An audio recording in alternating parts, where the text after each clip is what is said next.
আসসালামু আলাইকুম। এইচটিএমএল এর ধারাবাহিক ক্লাসে আপনাদেরকে স্বাগতম।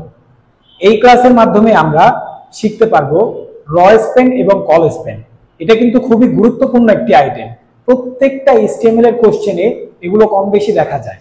আসুন, আমি র স্পেনে কি লিখেছি, একাধিক সারি নিয়ে একা কাজ করলে তখন র স্পেনের কাজ হবে। ওকে, একাধিক কি নিয়ে, সারি নিয়ে একা কাজ করলে তখন কি হবে, র স্পেনের কাজ হবে। আর কল স্পেন কি, একাধিক কলাম নিয়ে একা কাজ করলে কল স্পেন হবে। ওকে, তাহলে এখন আমাদের র স্পেন আর কল স্পেন শেখার জন্য সারি কি আর কলাম কি এই জিনিসটা বুঝতে হবে।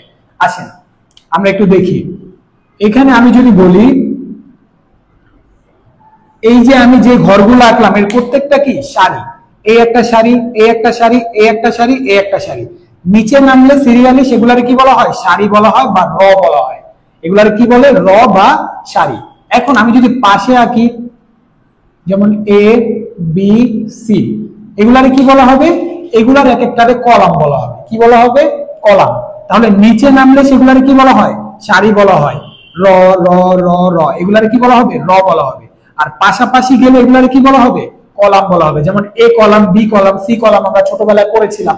ওকে, আচ্ছা, তাহলে আমি যদি এইখানে বলি, দেখেন তো এগুলো প্রত্যেকটা কি র, আর এগুলা কি কলাম। ওকে, আচ্ছা দেখেন তো এইখানে কয়টা কলাম আছে, দুইটা কলাম আছে। তাহলে উপরের যে ঘরটা আছে এখানে, এই ঘরটা কয়টা ঘরকে দখল করে একা কাজ করতেছে, দুইটা ঘরকে দখল করে একা কাজ করতেছে। তাহলে দুইটা কলামকে দখল করে যখন একা কাজ করবে তখন সেখানে কি কাজ করতে হবে, কল স্পেন। আবার এইখানে দেখেন তো আমাদের এই ঘরটা কয়টা র নিয়ে কাজ করতেছে, এই উপরে নিচে এগুলার কি বলা হয়, আমরা না পড়লাম, র বলা হয়। তাহলে দুইটা র নিয়ে একা কাজ করলে এখানে কি করতে হবে, এই কাজটা করার সময় র স্পেন করব। ওকে, আচ্ছা তাহলে আসেন আমরা একটু এইচটিএমএলটা করে দেখি, করলেই বুঝতে পারবো। শুরুতেই আমাদের এই এইচটিএমএলটা করার জন্য, যে কোনো এইচটিএমএল করার জন্য বেসিক ট্যাগ দিতে হয় চারটা। ওকে, কি কি আমরা একটু দেখি। এইচটিএমএল, তারপর কি হেড, তারপর টাইটেল। টাইটেল কি মানে আমি কি নামে সেভ করতে চাচ্ছি, যেহেতু এটা একটা টেবিল আমি টেবিল নামে সেভ করব। তারপর টাইটেল আমি ক্লোজ করে দিব। তারপর কি দিব, আমি হেড ক্লোজ করব। ওকে, তারপর বডি দিয়ে আমি শুরু করব। ওকে, এগুলো হচ্ছে আমার বেসিক ট্যাগ। বেসিক ট্যাগ কয়টা, চারটা। HTML, head, title, body. এগুলার একটু কাজ আছে এভাবে। এটা আমি ক্লাস 1 এ শিখিয়েছি, 1 নাম্বার ক্লাস যেটা, সেটা আপনারা একটু দেখে নিলেই বুঝতে পারবেন, এটাতে আর কোনো সমস্যা থাকবে না। আচ্ছা, তাহলে আমরা বডি দেওয়া মানে কি, এই বডি টাচ করে ফেলছি। এখন বডির শুরুতে কি আছে, বর্ডার আছে। এই বর্ডারের কাজ করতে হবে। বর্ডারের কাজ কিভাবে করব, সরি, এখানে দিতে হবে টেবিল বর্ডার। এই টেবিলের বর্ডার, ওকে, সমান সমান ডাবল ইনভার্টেড কমার মধ্যে আমরা কত লিখবো, 1। ওকে, তারপরে আমরা এগুলো এক একটা কি সারি না, সারির জন্য কি দিতে হয়, টি আর, টেবিল র। ওকে, টি আর দিয়ে আমরা শুরু করব। আচ্ছা, তারপর কি টি এইচ।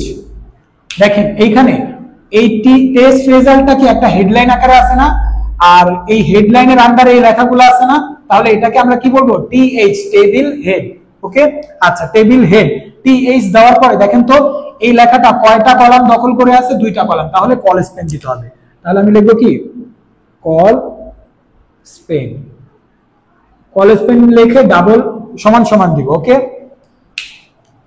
কল স্পেন লিখে সমান সমান দিব, সমান সমান দিয়ে ডাবল ইনভার্টেড কমা দিব, ডাবল ইনভার্টেড কমা দিব। ডাবল ইনভার্টেড কমার মধ্যে লিখবো 2, কারণ দুই ঘর দখল করে আছে। ওকে, আচ্ছা এতটুকুর কাজ করব আমরা। টি এইচ দিব আগে, এটা কি হেডলাইন আকারে ছিল, টি এইচ দিলাম। তারপর কয়টা কলাম দখল করে আছে, দুইটা কলাম, এই কারণে কল স্পেন দিয়ে নিব। ওকে, এরকম কল স্পেনের কাজ করতে হবে যদি থাকে। তাহলে কল স্পেন দিয়ে সমান সমান দিয়ে ডাবল ইনভার্টেড কমার মাঝখানে কত লিখবো, দুই ঘর দখল করে আছে, 2 লিখবো। ওকে, তারপর যেই লেখাটা আছে সেটা লেখা ক্লোজ করে দিব। কি লেখা আছে, টেস্ট রেজাল্ট, টেস্ট রেজাল্ট। এবার আমরা কি ক্লোজ করব, এখন আর কল স্পেন ক্লোজ হবে না, শুধু টিএইচ ক্লোজ করে দিব। শুধু টিএইচ ক্লোজ করে দিব। ওকে, তাহলে এখানে বুঝার বিষয় আছে, টিএইচ দিয়েই কিন্তু আমি শুরু করব না ব্র্যাকেট দিয়ে। ওকে, টিএইচ এর পরে পাশে আমি কলেজ পেন দিব, তারপর কলেজ পেনের কাজ করার পর শুরু করব, তারপর যেই লেখাটা আছে সেটা লেখার পর টিএইচ ক্লোজ করে দিব। এখন দেখেন তো এই রটার পুরাটার কাজ শেষ না, তাহলে আমি বরাবর টিআর ক্লোজ করে দিব, টিআর ক্লোজ। ওকে, এবার দ্বিতীয় রতে গেলে আবার কি দিব, টিআর দিব। তারপর কি আকার আছে, এগুলো টিএইচ আকারে আছে। এখানে দেখেন তো নেম লেখাটা কি একটা হেডলাইন না, তাহলে টিএইচ দিব। জিপিএ কি হেডলাইন না, তাহলে টিএইচ দিব। তাহলে টিএইচ দিয়ে শুরু করব, টিএইচ দিয়ে শেষ করব। কি লেখা আছে, নেম, নেম টিএইচ ক্লোজ। তারপর কি আছে, আবার আরেকটা টিএইচ। যতক্ষণ না পর্যন্ত আমার র শেষ হইতেছে না ততক্ষণ কাজ করে যাবো। তাহলে এই যে আরেকটা ঘর বাকি, আরেকটা ঘরে কি আছে, জিপিএ। যা লেখা থাকবে তা লিখবেন, টিএইচ ক্লোজ। এবার ওই রটা কি শেষ না, এই র শেষ মানে কি, টিআর ক্লোজ। ওকে, দ্বিতীয় রতে আবার গেলে কি টিআর দিতে হবে আমার। র শুরু করলে টিআর দিব, আর র শেষ করলে টিআর ক্লোজ করবে। এখন দেখেন তো এই রর মধ্যে অপু লেখা আছে, নিপু তো নিচের রতে আছে, তাহলে অপু লেখা আছে। অপু কত পয়েন্ট পাইছে, 5 পয়েন্ট পেয়েছে। ওকে, আচ্ছা নিপু কত পয়েন্ট পেয়েছে, 5 পয়েন্ট, দুইজনই সেম পাইছে। ওকে, আচ্ছা তাহলে এখন আমি অপুর কাজটা আগে করে নিব। অপু কি একটা ডাটা, টেবিল ডাটা, তাহলে টিডি ট্যাগ দিব। ওকে, টিডি অপু, তারপর কি টিডি ক্লোজ করে দিব, কাজ শেষ। ওকে, এখন আমি এই পাশটাই করি একটু। এখন এইখানে যদি আমি 5.00 কাজ করি, অপুও 5 পয়েন্ট পেয়েছে, নিপুও 5 পয়েন্ট পেয়েছে, একবারে করে ফেলতে হবে আমার। ওকে, আচ্ছা তাহলে 5 পয়েন্টটা একটা কি, এটাও একটা ডাটা আকারে আছে। ওকে, জিপিএ 5 এর নিচে অনেকগুলো পয়েন্ট থাকতে পারতো, এগুলা কি টিডি আকারে ধরবো আমরা। তাহলে টিডি দিয়ে শুরু করবো আমি, টিডি দিয়ে শুরু করে এখানে র স্প্যান করতে হবে। দেখেন তো দুইটা র নিয়ে একা কাজ করতেছে, তাহলে কি দিব, র স্প্যান। র স্প্যান সমান সমান ডাবল ইনভার্টেড কমার মধ্যে কত লিখবো, আমরা 2 লিখবো, কারণ দুইটা ঘর নিয়ে আছে। তারপর 5.00 আছে, 5.00 লিখে ফেলবো। এখন কি ক্লোজ করব, শুধু টিডি ক্লোজ করে দিব, শুধু টিডি ক্লোজ করে দিব। ওকে, যেভাবে আমরা কলেজ পেনের কাজ করছিলাম, টিএইচ ছিল, টিএইচ দিয়েছিলাম, তারপর কলেজ পেন 2 ঘর নিয়ে দখল করছিল, 2 দিয়েছিলাম, যা লেখা ছিল তা দিলাম, টিএইচ ক্লোজ করলাম। ঠিক সেম ভাবে 5.00 দুইটা র কে দখল করেছিল, এই কারণে টিডি দেওয়ার পর র স্পেন দিলাম। ওকে, আচ্ছা সরি, র স্পেন সমান সমান, হ্যাঁ, তারপর ডাবল ইনভার্টেড কমার মধ্যে 2 দিব, দেওয়ার পরে যা লেখা আছে তা লিখে ফেলবো, টিডি ক্লোজ করে দেব। ওকে, আচ্ছা এখন দেখেন তো আমার এই থেকে এই পর্যন্ত কাজ করা শেষ। ওকে, এই থেকে নিয়ে এই পর্যন্ত পুরা কাজ করা শেষ, একটা র এর মধ্যে আমরা করে ফেলছি। তাহলে বাকি আছে কি, নিপুণা।